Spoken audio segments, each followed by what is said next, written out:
voice of the Utah Jazz, Jazz NBA Insider. The music portion is not working. Hit 6:33 live. I've got to about 6:50. I got a bunch of stuff I want to hit. I have actually a pretty geeky numbers breakdown I want to get to with you on the NBA 5, which means the NBA 5 might be the NBA 10. And then I'll get to your questions that are out there. There's a bunch of things with the Jazz to talk about, but hopefully they'll still be there to talk about after Boston Day. So let's dig right in. I really wanted to do this. We did a little bit on the pregame show the other day. This was my favorite ever, by the way. I have to share this. This is kind of the essence of where my life is. This is why I don't have ever read my mentions column. So I do want to say, so I've got a new phone. It's notifying me on mentions, which I have to get undone. And I do want to thank a bunch of people gave me well wishes to my son for his racing this weekend. He did great. We had fun. I drove up to Jackson yesterday to watch him do his Super G. He survived his first weekend of Super G, which is fast for those who aren't in the racing parlance. And first time ever I was more concerned with him finishing than how he did and in one piece. So it was a different game. Anyway, it was a lot of fun. Thank you for the nice words. So I have to share this quickly. I know we're short on time. So last night, or the other night in the pregame show in the second segment, Britton had one of his old coaches was here. He wanted to run down and see him, so I killed the second segment by myself. Probably somebody tweeted at me that I was the biggest a-hole on earth because I wouldn't let Britton talk. Pretty funny. All right, so here's the deal. I have always kept this thing called the Locke offensive rating and the Locke offensive numbers. And I think, and I believe in it very strongly, obviously, or else I would do it. But I think we're going to see here, I'm going to be able to show you why certain teams are as good as they are. There's another reoccurring theme that I've been talking about all year long, which is that I think that there's some position-type players that are being undervalued in this league, predominantly the ones who shoot a heck of a lot of three-pointers right now. So let me see if I blow this up. I do. Good. All right, you should be able to see it. Here's the Locke offensive ranking. Here's the best players in the NBA. Kevin Durant, Steph Curry, James Harden, Klay Thompson, Kyle Korver, Brandon Wright, Anthony Davis, Alexis Ajinka. This is just the only sort I have on it is that they're playing 20 games a year. So somebody like Ajinka who's played 11 minutes, you obviously just got to understand that. LeBron James, J.J. Redick, Tyson Chandler, Tyler Zeller, who evidently is in here twice, Jonas Valanciunas, Isaiah Thomas. Some surprise names here. I probably should put in minutes. Get a little confusing. Let me. I'll clear the minute restriction for a while, but let me put a 15-minute restriction in here, and then that'll. Now, so my viewpoint on this a little bit is two-part. One is if you look at it and there's a strange name, I wouldn't necessarily I would actually reevaluate what you think of the name, rather than throw the whole system out. So, for example, if Durant, Steph Curry, James Harden, Klay Thompson all make sense to you, Anthony Davis makes sense, LeBron James makes sense, then why are Tyson Chandler, J.J. Redick, and Kyle Korver and Valanciunas in here? Well, I think there's two things that are going on. One is I think these players, like Wright, that Rudy Gobert could become these players that use 8-9 possessions. Wright's a little weird because he only uses 5, but he shoots 70%. Who shoot 65% are pretty valuable players. I think that those, frankly, they're shooting a high enough percentage that it matters. And if they go to the free throw line a few times as well, then it kicks in. The other thing is you start looking down this list. You have J.J. Redick. You have Damian Lillard. You're going to have Wesley Matthews here all of a sudden. You have Kyle Korver. What's going on? There's Rudy. Oh, I know this. Well, these guys are shooting 50% of their shots from three, really, and 40% of their shots from three are a big deal. Why are the Warriors so good? Let's look at this for a second. Okay, you have about 90 possessions, 100 possessions a game. If we want to use easy math, 100 possessions. Steph Curry's using 21 possessions a night. Klay Thompson's using 21 possessions a night. The league average points per possession is 0.93. Okay? It's a little funky. If you look at it team ways, it's a little differently. But if you just look at individual player and how it comes out on the individual player front, it comes out at 0.93. Okay? You'll have to trust me on this one. So if you look at Steph Curry, he's using 1.07 points per possession, which compared to 0.93 is 1.14 points above league average possession. 0.14. Okay, so what you say. Klay Thompson is 0.17 points above the league average per possession. Well, Steph's using 20 a game. Okay? So 21 a game. 21 times 0.14 is nearly 3 points a game. 0.17 times 21, Klay Thompson, comes out to a little bit near 3 points a game, right? So 3.5. Between these two players alone, the Warriors are 6.5 points above league average points per possession, just between those two. It's now in the other 60, little less than 60, 58 possessions a game, you've got to be so much better than the Warriors to just make up for what Klay and Steph are doing every night that you can't match.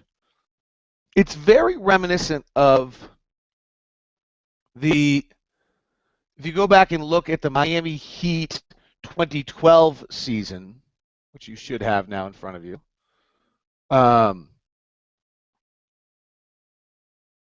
Again, I don't have all of the filters on this, but if you go to the Miami Heat 2012 season and you go back and look at the top of the Locke offensive rating, they were even more dominant because you have LeBron, who was at 1.12. You scan down and you had Bosh in here somewhere, and you have Wade, and the three of them were using their 60 possessions a game well above the league average. Wade less so, but if you see it here, LeBron's at 1.12, Bosh is at 1.05, and Wade's at 0.99. And the combined of them, they're using 63 possessions in a game. Is that what it comes out to? 59, 60, 61 possessions. Now, you only have 40 other possessions to make up for the deficit that you have because these three guys are so good. Now, here's part two of this. If you look at this system right here, any positive number, or you could even look, we could just do it here and look at 0.93. Any number here generally is whether a player uses a possession above or below the league average. There's some other variations in it, but that's an easy way to look at it. For the Miami Heat championship team, Rashard Lewis, who barely played, used 5 possessions a game, and Norris Cole, who used 7, were the only players on the team that used a possession below the league average. So part one of this, of why these teams are so good, like the Warriors, last year's Heat, or the Spurs, is they have a dominant player or two that puts them above league average considerably in their offensive use of possessions. Part two is everybody on their roster is above league average, so trying to make up for the deficit you have because of their two best players in the other 50 possessions of the Knights, or 40 in the case of the Heat, 60 in the case of the Warriors, which is impossible because every one of their players is above league average. Let's go to last year's San Antonio Spurs. Okay? This is pretty funny. This is last time I used this, I was searching for Carrick Felix.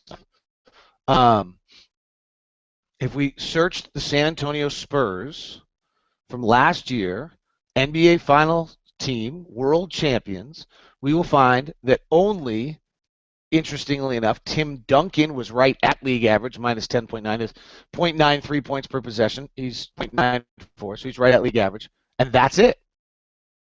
Every other player used a possession above the league average. This is the number you're looking at in here, if the numbers did. Damon Jones, Austin Day, Aaron Baines. So again, they weren't as dominant. They had their best player possession usage as there, but they were obviously more balanced. Was Parker at 0.97 and Kawhi Leonard at 0.10. And they don't have the 20 possessions. They're built a little differently, but they're built on the same principle that every single one of their players is using a possession above the league average. If we go back, I mean, I have every season here. The Dallas Maverick team that won a championship, but I have to figure out what year that um, is it's a Jason Kidd is the one player that is below the league average, but generally everyone is. So if we understanding this premise, okay, so the first thing you look at here is of these primary guys who are so good on my Locke offensive rating system. If you notice here for a second on this list, we have two Warriors right out of the chute, and then you go down, you have Maurice Spates using 12 possessions. I mean, these are elite possession usage in 50 possessions. Look at Atlanta. Atlanta suddenly starts to show up. You have Jeff Teague and you have Kyle Korver. And the top guys here in Portland, you suddenly have Damian Lillard and Wesley Matthews showing up. Almost every single player you see in here is of teams that are good. It's nice to see our two guys, right? Rudy Gobert, Gordon Hayward jump in here. So let's take a second. We'll pull the minute restriction filter, and let's look specifically at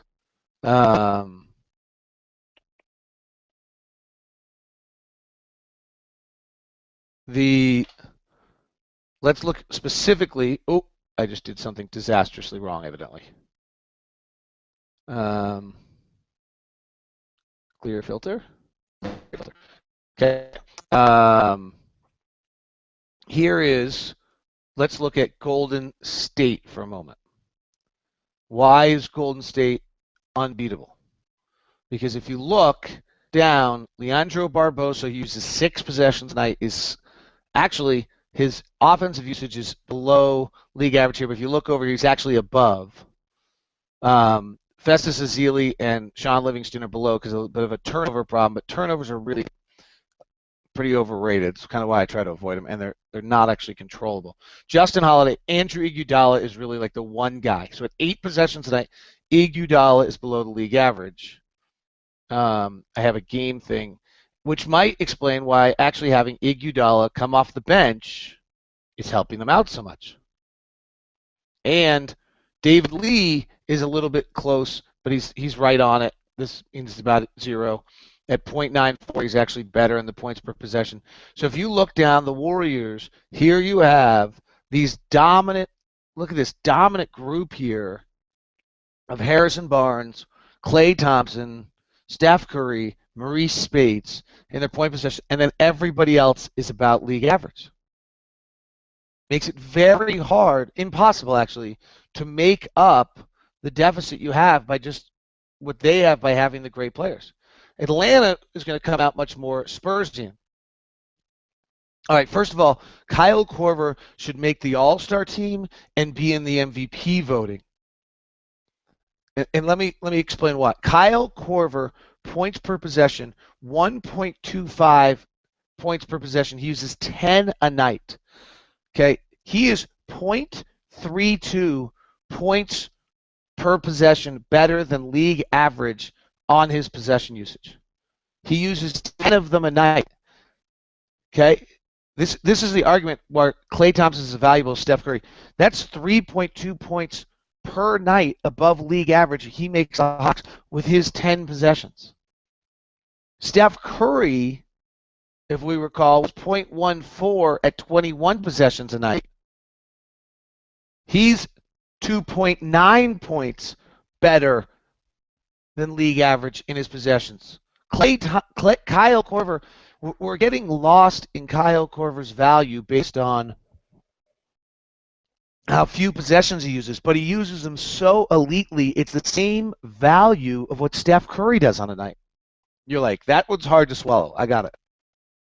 Okay, then their next 17 possessions are coming from Jeff Teague, who's 0.6 better, and Paul Millsap, who's 0.5 better than league average. And so between those at 0.5 and another 34 possessions out of those guys, you end up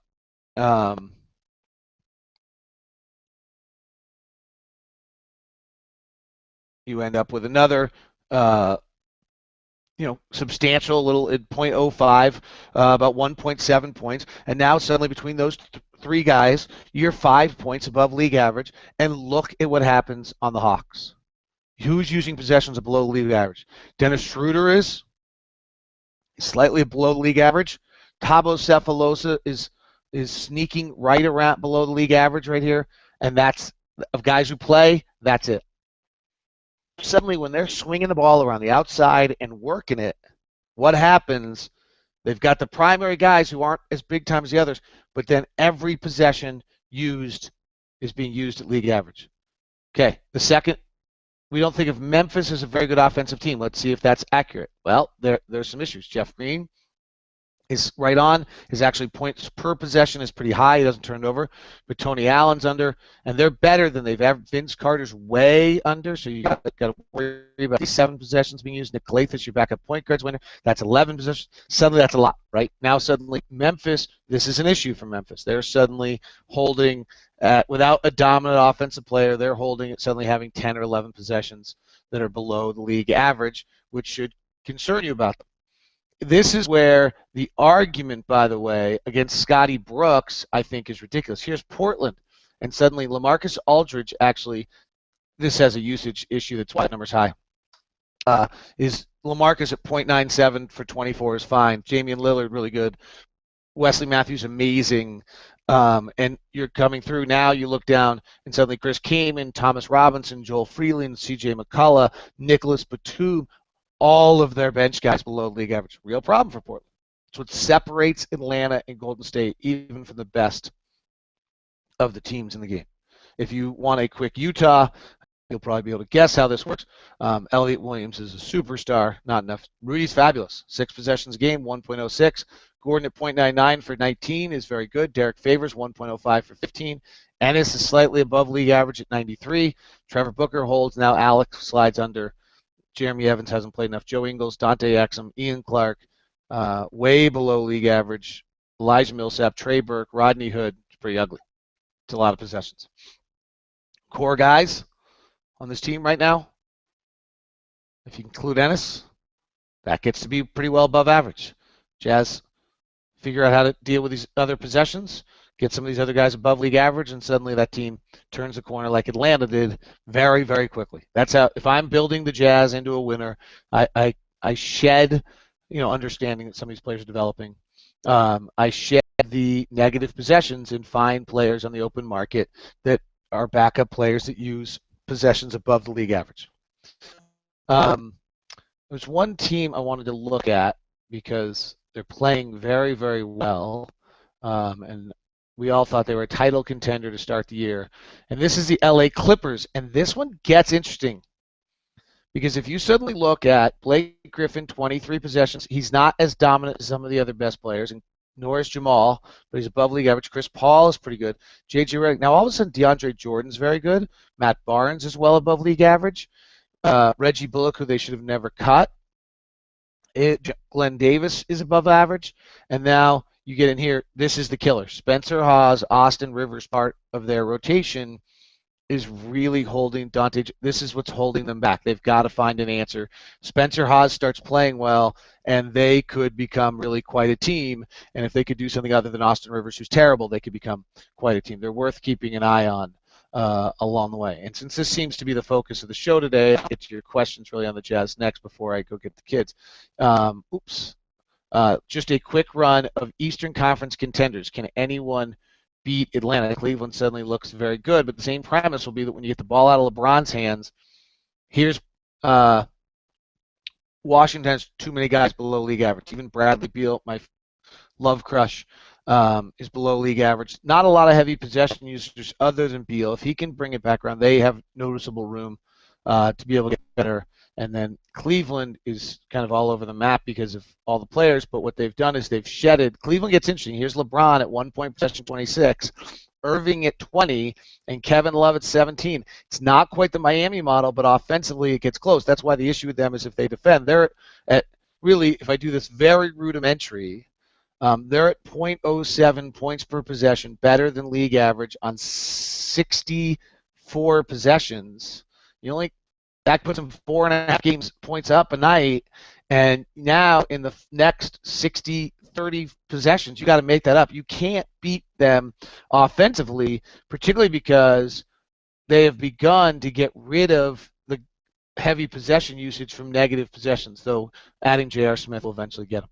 So anyway, that's a real belief I have on how the league works, what's going on with the league, and I wanted to share that with you. I'm going to go straight to questions because I got to go get the kids.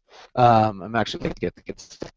And there are questions. Darn it. I was hoping that there weren't because then I don't have to deny. I'm only going to take 2 minutes worth of questions. Rudy's contest percentage is obscenely high right now. Is that a good thing, or does he need to learn to contest and when to box out his man for the rebound? I think we're actually rebounding the ball slightly better on defense when he's off the floor. I do think that's true. I don't think there's anything wrong with it.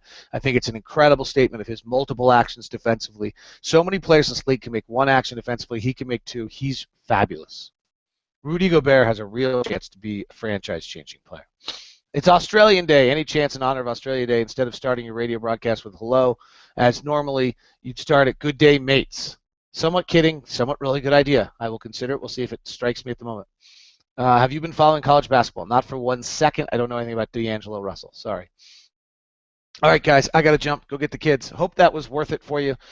We've got a week worth of home games. Hopefully, a lot of the same stuff to talk about tomorrow after a win against Boston tonight. Talk to you guys soon. Have a good one. Bye.